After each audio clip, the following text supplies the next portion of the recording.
राधे राधे, हरे कृष्णा। दोस्तों, आप सभी को आपकी दोस्त केशवी का दंडवत प्रणाम और बहुत बहुत आभार। दोस्तों, आज हम गीता के चौथे अध्याय के महात्म्य का पठन और श्रवण करेंगे।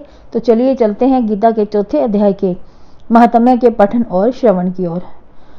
भगवान हरि ने लक्ष्मी जी से कहा, हे प्रिय, गीता के चतुर्थ अध्याय का नित्य पाठ करने वाला किसी को स्पर्श भी कर दे तो उसकी मुक्ति हो जाती है।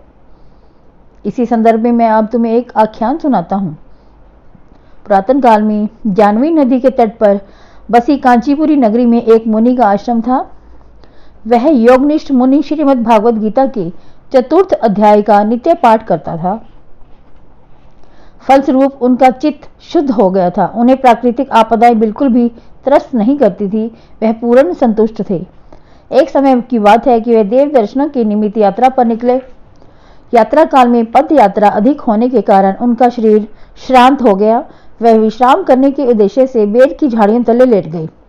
एक झाड़ी से उन्होंने टेक लगा ली तथा दूसरी झाड़ी की ओर उन्होंने चरण कर दिए। विश्राम करने के पश्चात मुनि अग्रिम यात्रा पर निकल पड़े। इधर दोनों झाड़ियां अल्पकाल में ही शुष्क हो गई थी और उन्होंने उसी नगरी के एक विद्वान ब्राह्मण कुल में कन्याओं के रूप में जन्म ग्रहण किया था। कालक्रम के अनुसार वह वृद्धि को प्राप्त होती गई। संयोगवश मुनि भी यात्रा संपन्न कर अकस्मात उस ओर से ही निकल रहे थे। तब दोनों कन्याओं की दृष्टि मुनि पर पड़ी और उन्होंने चरण छूकर उनकी अनुशंसा करते हुए कहा, हे महात्मन, आपकी कृपा से जड़ योनि से मुक्ति पाकर हम ब्राह्मण कुल में उत्पन्न हुई हैं। दोनों की यह भेदपूर्ण बात सुनकर मुनि को आश्चर्य हुआ और उन्होंने उनसे कहा, हे देवियों, मुझे तो इसका भान नहीं है, लेकिन तुम झाड़ियां किस कारण बनी, किसके दोषवश तुम्हें यह भोग भोगना पड़ा। तब दोनों कन्याओं ने मुनि को बताया, हे मुनि, एक समय की बात है।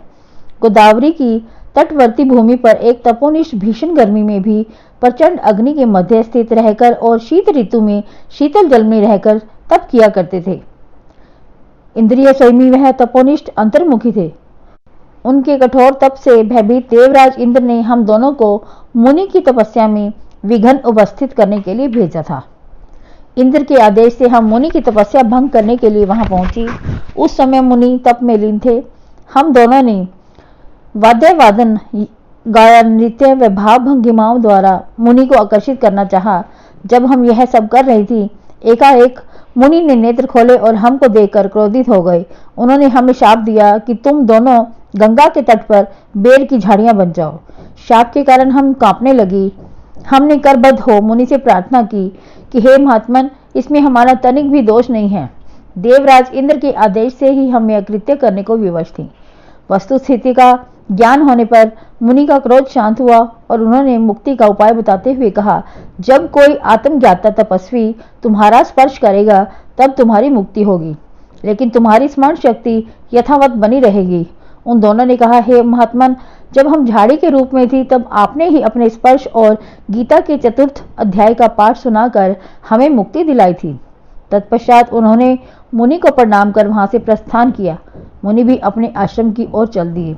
भगवान हरि बोले, हे लक्ष्मी, इस प्रकार वह दोनों कन्याएं भी गीता के चतुर्थ अध्याय का नित्य पाठ करने लगी। इसके प्रभाव से ही उन्हें मुक्ति मिली। तो दोस्तों, ये था गीता के चौथे अध्याय का महात्म्य।